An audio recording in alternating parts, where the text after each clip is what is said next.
شهر رمضان الذي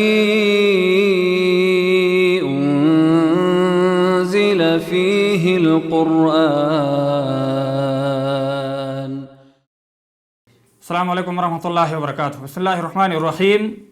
محترم ناظرین، آج کے اس مختصر سے درس کے اندر ہم اور آپ روزہ توڑنے والی چیزوں کے بارے میں جانیں گے.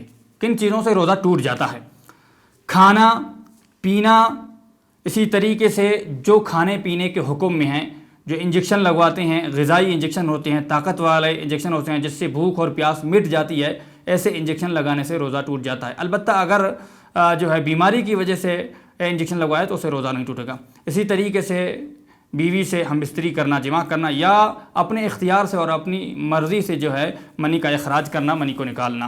اسی طریقے سے جان بوجھ کر کے قے کرنا، جان بوجھ کر کے الٹی کرنا، قے کرنا، اومیٹ کرنا، اس سے بھی روزہ ٹوٹ جاتا ہے. اسی طریقے سے حیض کے خون کا آنا اور نفاس کے خون کا آنا، ان چیزوں سے بھی روزہ ٹوٹ جاتا ہے. یہ ایسی چیزیں ہیں جن سے روزہ ٹوٹ جاتا ہے، جس میں کوئی شک نہیں ہے.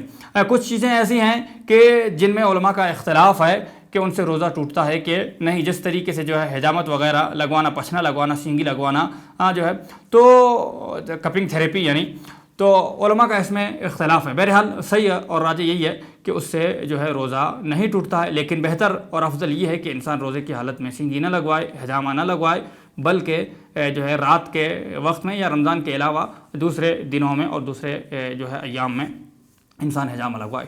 اللہ رب العالمین ہمیں ان مفترات صیام سے بچنے کی توفیق عطا فرمائے. السلام علیکم ورحمۃ اللہ وبرکاتہ.